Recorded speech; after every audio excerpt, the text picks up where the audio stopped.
E fala, Saiyajins, beleza? Sejam todos bem-vindos ao meu canal Orgulho Saiyajin. E no vídeo de hoje eu vou trazer mais 20 curiosidades sobre Dragon Ball. Essa aqui é a parte 44. E para quem não viu da parte 1 até a 43, eu vou deixar o link no comentário fixado. Falado isso, então vamos começar! I'm Saiyajin, o orgulho é tudo!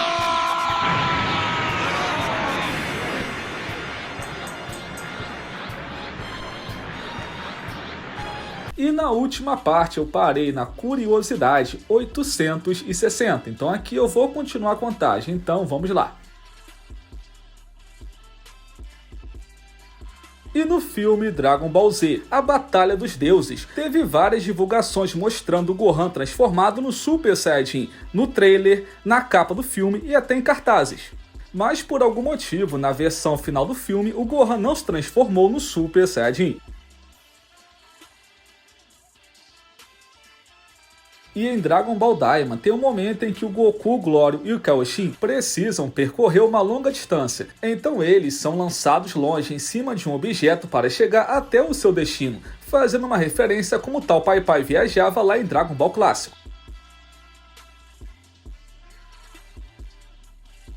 E em Dragon Ball Super, um dos soldados do Freeza tem uma aparência familiar, porque é simplesmente um Yadorá. E é somente no mangá que nós vemos o Yadorá no exército do Freeza. E o Dragon Ball Heroes proporcionou o reencontro entre o Cell e os androides 17 e 18. Inclusive, eles têm até um rápido diálogo, onde o 17 fala: "Você não vai tentar absorver a gente, né? Estamos na mesma equipe." E o Cell responde: "Não se preocupe, estou muito mais forte agora. Eu não preciso mais de vocês."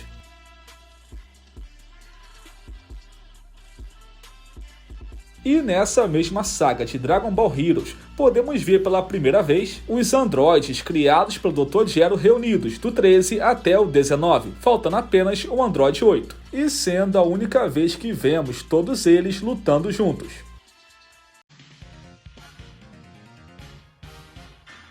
E tem alguns momentos na abertura de Dragon Ball Daima que faz uma referência à abertura de Dragon Ball GT, onde dá pra ver que é bem semelhante. E no segundo filme do Broly de Dragon Ball Z, no trailer, o Trunks aparecia com seu casaco na cor azul, mas na versão final do filme, o seu casaco é trocado para a cor verde.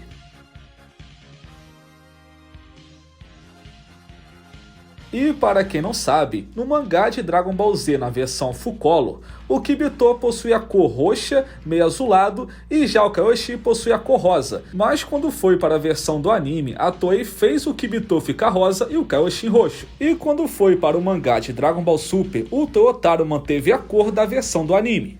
Entretanto, o Dragon Ball Daima seguiu um outro caminho, e fazendo o Kibito e o Kaioshin possuir praticamente a mesma cor. E o mesmo vale para o Degetsu e Arisu. Então, pelo que parece, o Daima quis padronizar a cor dos Kaioshins, ou então dos Glints, para poder manter a mesma cor.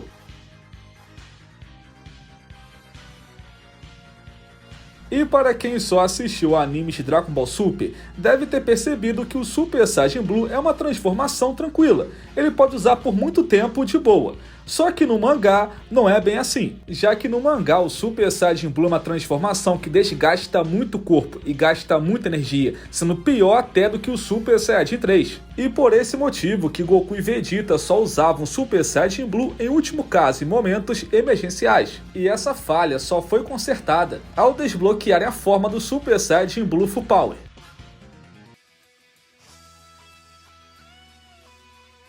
E em algum momento você já deve ter visto essa arte, do Goku e Vegeta jogando videogame. Mas poucas pessoas sabem a origem dessa arte. Penso até que é algo feito por fã. Entretanto, essa é uma arte oficial, feita pelo próprio Akira Toriyama. E ele desenhou essa pequena comic para o guia oficial Daisen Shun. E um detalhe é que ele faz uma referência ao console Super Nintendo, que na próxima curiosidade também terá outra referência. E no mangá de Dragon Ball Super da saga Black, tem um momento em que estão todos reunidos jogando um Dragon Ball Kart, que é uma clara referência ao jogo do Mario Kart. E também o console que eles estão jogando é uma referência ao Nintendo Wii U.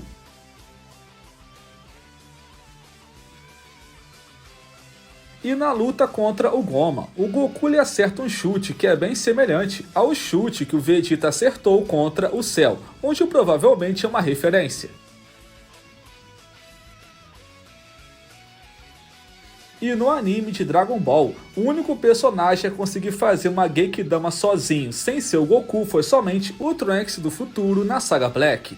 E fora ele, indo para os jogos, nós temos também o Cell em Dragon Ball Budokai e o Mira em Dragon Ball Online. E quando o Goku se transformou em criança em Dragon Ball Daima, as suas roupas foram mantidas iguais, com exceção das suas botas que foram mudadas.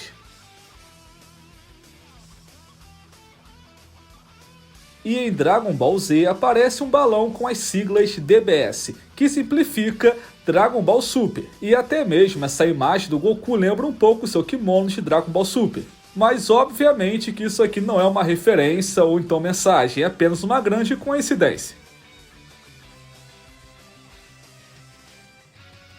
E essa personagem de Dragon Ball Daima foi criada inspirada na princesa que tem no jogo Dragon Quest, que também foi feito pelo Akira Toriyama. E o Dragon Ball Heroes fez a revanche entre o Vegeta contra o Fat Bull, e até mesmo recriando as mesmas cenas do mangá original, só que nessa revanche quem venceu foi o Vegeta. E em Dragon Ball Heroes, na saga do espaço-tempo, tem um momento aqui que é muito bizarro e aleatório, onde simplesmente a Pan se apaixona pelo Hit. Sim, pelo Hit. Como assim? Por quê? Não sei. Completamente aleatório, mas ainda bem que não foi recíproco, pelo menos isso. E um detalhe sobre o filme do renascimento do Freeza é que nas suas concept arts, os personagens como Tenshinhan, Android 18, Goku e Vegeta teriam suas roupas clássicas da saga Majin Buu, mas acabou que eles mudaram de ideia para colocar visuais novos para esse filme. Mas a ideia inicial era manter as roupas clássicas da saga Majin Buu.